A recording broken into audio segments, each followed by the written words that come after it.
Aren't you supposed to say what it is? Like Corporate Confessions, Part 2. Work besties, welcome back for a highly requested Part 2 of Corporate Confessions. A time where work besties write in to let me know something they've done in their career that they're not proud of. Maybe they are, who knows. Something they'd prefer their employer not know about. Maybe they've heard some spicy office gossip. Who knows, really? I don't, because I haven't seen these yet. Let's get into it. First one. I made my boss drive across town for a 9 a.m. event on the wrong day. Oops. I feel like that's an honest mistake. Well, okay, but these aren't mistakes, these are confessions. So was this intentional, is my question. And if it was, why? Why did you do that? I mispronounced a client's last name and called him Mr. Rectum. I funded what ended up being a fraudulent loan 5 years ago. Tomorrow I will go on trial as a witness. I wish you the best. I accidentally changed someone's job title so they thought they got a promotion. Oh, an accident, what'd you change it to? How different was it from their original title? And how did they get notified? Gosh, I have questions. I went to Mexico for 2 months and secretly worked from there. I work for a German company. I wonder how many people out there have worked from a place they did not disclose to their employer over the last couple of years. I feel like that is quite common, and I would love to know where people worked from and where their employer thought they were. Someone is getting demoted soon because HR wanted to wait till after the holidays to be nice. And you know about this? And you've had to carry this secret with you through your holidays? That's never easy. I had a maintenance emergency at my apartment and I went to sleep at my...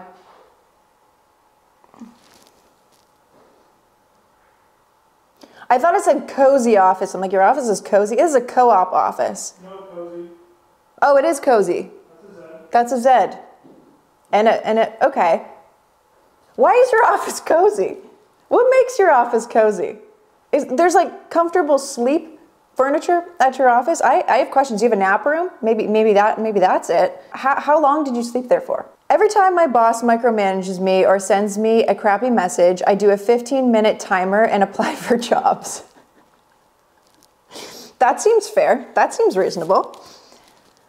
When my former boss left, I said I was devastated and even threw a farewell party. Truth is, I was actually happy. And you threw a whole party. Have you ever considered the acting industry? That sounds like a career move you might be good for. I accidentally changed the date on the tills. I couldn't report earnings for a month. How long did it take you to notice? And how long did it take you to clean that up? Couldn't report earnings, but you have to report earnings. So what did you do? How did you fix that one? Who did you tell? Or did you just tell nobody and try to fix on your own? Pretend it never happened.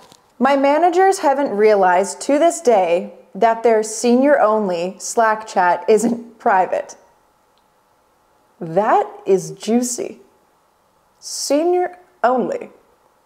What goes on in that Slack channel? And do many people know it's not private? How often do you snoop? That's interesting. Very interesting.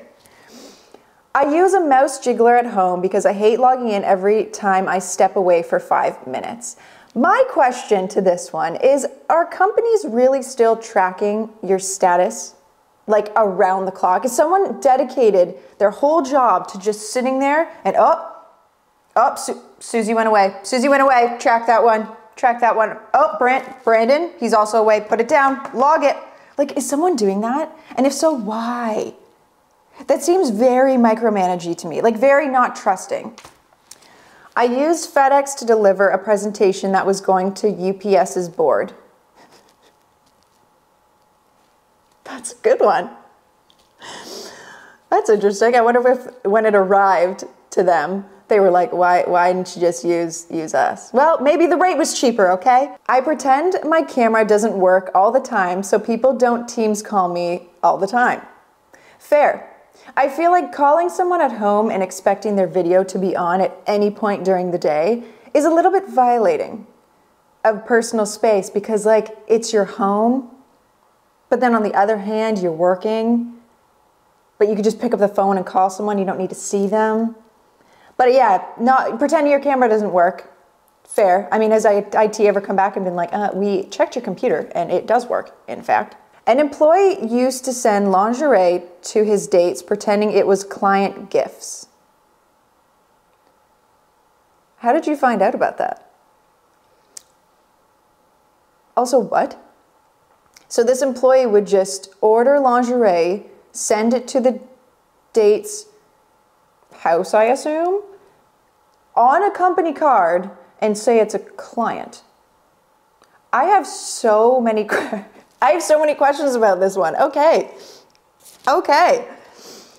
I'm usually knitting during meetings. It keeps me off my mobile. That's very sweet. That's very wholesome. I've done that too in the past. Not knit. I don't knit, but I have painted my nails in the past because I find doing like a mindless task actually helps me focus more on the meeting, especially when cameras are off, of course. So yeah, doing like some sort of task I feel like can help people focus. Also multitasking. Also some meetings, they're just not really necessary for you to be there, but people like to think that you need to be. So it's kind of like, well, if you're wasting my time, then let me do something somewhat productive.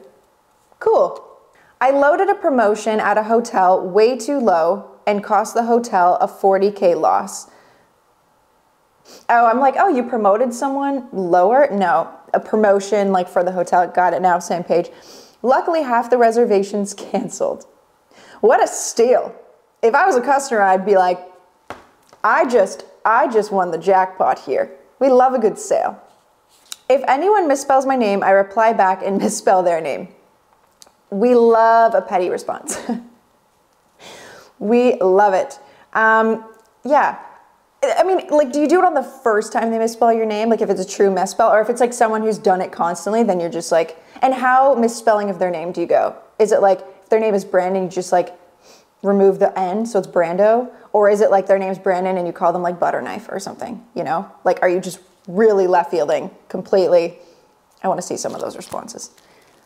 I poached a key player at my old job to get back at my old boss. Dun, dun, dun.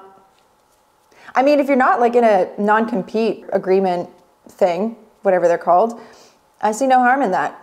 I mean, clearly if the key player came to work for you, I believe they probably enjoy working for you a little bit more than your old boss, or you had a way better package to offer. So I see no wrong. Unless it's legally wrong in your contract, then whoops. I accidentally spilt my coffee on my boss's new phone and laptop at appraisal time. I mean, the timing is poor. Yes, I'll give that to you. But spilling coffee, whoo. I feel like that's such an uncomfy situation. And I would love to know how your boss responded to that. And did it break the phone and laptop, or was it just like nicely coated in bean juice? And that was it. I imagine that was probably quite uncomfy. I hope your boss is nice about it.